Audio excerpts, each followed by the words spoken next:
Hello everybody, and welcome to a preview of Sky Temple, a little overview. This isn't my guide. I've got a guide coming up on everything about this map and how it's going to work and all that, but that goes for all of the maps, in fact. But this one's new, so I figure, you know what, it's time to take a look around and just kind of get the feel for this map, especially because people have experience with the other ones. Through video, watching it or actually playing it, going to BlizzCon and getting their hands on it, stuff like that, seeing other people do it. Not a lot of people have experience with this new Sky Temple, which is a really rad map. So let's go over some key strategic things, right? So there's a couple camps. You have one here on the map, so there, there, and then one over here. These are the night camps. In fact, I'm going to let the game play out. So you have the night camps. It's now called the Bruiser camp because, well, they have different camps that are they're not knights. They're like Sultan people. And then down here you have the giants or the siege camps. And then there's the boss down here. So at the bottom you'll see, siege, and then giant in the middle. And then we have our vision up at the top, which is... It's common on every map to have one, right? So you have one vision, and then it's 3 lanes. So let's pause as they're doing this. Now, the bases are pretty extended here. So let me show you, the difference between... this is the front gate of our main base, but if you go along, you have this one. So there's a significant amount of space between the two maps that a lot of stuff can happen. It's not so closed off, right? So, our siege camp is right here, next to this base, but this base has a lot of space in between. So if you could catch somebody out, you can actually give a good chase to kill them beforehand. Now, the thing that this map has that the other maps do not is their objective is this thing that just destroys the enemy base. It shoots at it. So this thing, and we'll get to it, but you sit it on the middle, and then these creatures will spawn, and you have to kill the creatures, so they'll sit there and attack you the entire time. But it'll launch lasers over at the enemy base, which is it's very unique. In the last few shots of it, do a lot of damage. So we'll kind of see how this map plays out. Now, there is a good timing on it, just like there is with all of the maps. There's a timing on everything of when the objective starts, but there's a bit of randomness, involved in that. In this one in particular, we know which are the first 2 sets of these temples that are going to be available. It's going to be the middle one and the top one. So this one up here, and then if you look at the mini-map, this one down here. So those are the ones that, at first glance are really close to each other compared to the one all the way at the bottom. So you want to have, and this is just through our experience, we do 2 people on the bottom, or 2 people in the middle lane, 2 people on the top lane, and then 1 person on the bottom lane. That's because when these temples activate, this person should typically be a person who can get to the other 2 very, very quickly. So here they come. We'll see that me and Brightwing up over here, we get onto this, and we'll see kind of how it works. And then there is also the one on the top that's activated. So this is always going to happen, at least at this point in beta. The middle one and the top one are going to spawn first. Then on the next round, the bottom one is going to spawn. Then it goes random from there.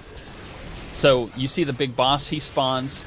He's got a little cleave that he does. You'll see it right there. You don't want to get hit by that, as you saw the Barbarian do so. Now, Sonia's really making a valiant defense here, but she doesn't really have the support in order to push us back, and there's that cleave again. It just knocks you away. It does quite a bit of damage. Up on the top, you see the red team's doing the same thing, and what it's doing is it's just beaming our base. It's just nailing it. You see 420 damage there, and the damage increases throughout the game. And it gets to the end of the ammunition, in fact. Are they closer? They are. So the end of the ammunition you see is like this blue stuff, turquoise kind of thing. It's really, you can't zoom in on it, but what it does is it powers up that last few shots, and it does a lot of damage. So here it goes. So all of a sudden, it just bursts damage down. So if you can actually take it back on the last few attacks there, you can do a pretty good job of, of pushing the enemy base back down, even though they've controlled it. So I fought as long as I could there. We're going to get more support coming in, and we'll be able to check out the last few hits of this. Hopefully. It looks like the enemy team is going to get it. Valstad's working his way down. These are really, really important, by the way, as I'll show you in a second once this fires off the last few shots. And... okay, cool. So, look how much damage we managed to do by holding that for most of the time. You know, we got the first 2 towers down, we got the well almost dead, and then on their side, they got that last few shots, and they got quite a bit of damage on those two towers. So they can actually just push and take them out pretty easily, right? Up over here, we didn't really have them for so long on the top one. We did have it for a little bit, so we managed to do some damage, but they did an equal, I would say, amount of damage on our side, but slightly more. And now on the map, you can see the camps more clearly, so you can see how it's aligned out. This boss, by the way, he does basically everything that the golem does. In fact, pretty much the exact same stuff the golem does, except he does this thing instead of putting like a circle under people and then it roots him and does damage. Instead, he does these tornadoes when you're fighting him, and they push you back. They don't necessarily, kill you, but they do push you back from him, which is really, really annoying. So just watch out for those. We will eventually push that boss. Now, I wanted to show you because once again, this will always happen. It's always going to happen in the same order for the first 2 sets of temples. We're going to have this middle one, and then we're going to have this top one. The next one is going to be this bottom one, which is why I have now come down to the bottom lane, and I plan on pushing the bottom lane. But what you should do, just through our experience, and if the enemy team is pushing the top hard, you should leave 2 people up here. But from our experience, it's a lot easier to bring 1 person now down to the middle. So you always have 2 people in the middle, and then you have 2 people on the bottom, knowing that the next temple is going to come. And then after that, it happens randomly. You could get 1 on the top, 1 on the bottom. You could get just 1 in the middle. You can get just 1 on the bottom, just 1 on the top. There's a lot of stuff that happen randomly with that. I haven't been able to find much of a pattern. I've watched through a lot of these replays as well, so it's not necessarily the best thing ever that they're so random, because I prefer having a lot more control over the battlefield at any given time. But I do like that it's it's got a feel for it that you never really know what's going to happen, so you got to be prepared for everything. So we're going to come down to this bottom one. I'm going to let it get to the bottom temple, and then we'll wrap it up there. Everything is mirrored on this, by the way. There's some really good positions for the grasses, so the bottom one is now activating. Let me pause it real quick, and I'll show you some of the weird grass stuff that's here. So there's nothing on the bottom of this part, but there is a good chunk where you can actually hide out. Sometimes if they're fighting up here, their vision doesn't necessarily reach down here, so you can actually hide pretty well. Just throwing that out there. There's some weird shrubbery that you can sit in over here, and you can do a pretty good ambush. But for the most part, it doesn't have an exit out of it, so it is definitely an ambush bush. Then there's this one. You can hide in here. It's I've seen murkies throw their eggs in it because it's really hard to tell that is a thing that you can enter this little area. I've seen abathurs be in there, like having an abathur on this side and just spawning things out. They get caught out a bit easier than a murky egg, but there's this one, so you can kind of go across that. Where else are the other weird bushes? These are all pretty normal. Where those are situated, so everything across there. There's nothing next to the base, as you can see, so that way you're not getting just ambushed as soon as you come back out. And I think the other weird one was... Oh, be careful with this one, too. This bush right here. I've had a lot of people be killing the bruiser camp on the enemy team, and then you basically just come in and you see him killing it, and it's like a single person, and you just start pinging the heck out of the map, and your guys come over, and you all get in the bush, and you just ambush them real quick, and they're not able to get away. So, yeah, be careful of that bush there. This was another weird one. They have these on some of these other maps, even smaller maps too, but where there's a bush on the outside. So that's another good spot. If you see that the enemy team is like pushing this down, you could all hide in there. And then what you could do is, as they're going down to push this, you can jump out at them. And that's really it. There's nothing else up over here as far as the weird shrubbery. This one's interesting because it's got 3 pieces to it.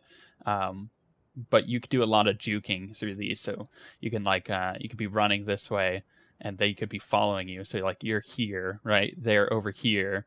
You go into there, and as soon as they start to, as soon as they're in this bush, what you can do is you can move your way over here. Then they move to go up over here, and as they're going, you can come down over here. Then they come down over here, and you're already moving your way back up around. So there's a lot of cool things you could do. So let's play the game again, and you'll see how we handle this temple. So this one is because it's only one of them. It's a lot easier defended, but it's a lot easier to attack because you're not having to split attack or split defend. So you can do some cool things because of these bushes. You can, like I said, you can use these ones over here to ambush. I don't use them very often, but I have seen them use great effect. Make sure you're using the boss to push these dudes back. You can kite them around it fairly easily, like that Vala is doing. She's doing a very good job of it.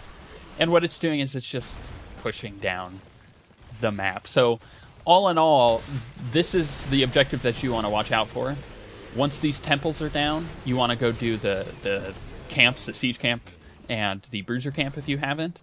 And then the next thing after that is you want to try doing these bosses. Because if you're able to push the boss through, you end up doing quite a bit of damage. So we're going to push this entire base, or this entire fort down. And because they're not attacking, and it's easily defended, because there's only one entrance here. Technically it's 2, but it is 1. Because they're not being able to come through the sides. Such as up here, you can kind of come through any side there. So what you want to do is, once you're able to push this on the second one, it's possible because you're about level 10. It's possible to get this boss, but you just want to be aware that the enemy team may try to, like if you are able to kill them and get a full team wipe on them. Be aware that by the time you get done with the temple, they'll probably spawn and head down here just to make sure.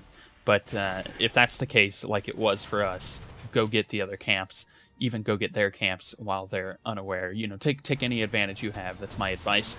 Hopefully that gives you a good idea of how this map works. Because from here on out, the temples, from what I've been able to tell, spawn randomly. And you just really want to be on your toes. Try keeping 2 people in the middle lane when you're not getting siege camps from here on. Or when you're not, pushing as a team. So that way you can get to anywhere as quickly as possible. Try not to have your entire team set up on the top or the bottom, because if a temple spawns, you're not going to be able to get to it very quickly. So keep that in mind. But with that, I'm making a guide for all the maps. This will come out in a lot better way. It won't be so disjointed, and there'll be timings on it, because I need to figure out when everything spawns exactly. Or the ranges of things that spawn exactly, and I need a lot more games played in this map to be able to determine that. But with that being said, we shall see you guys next time.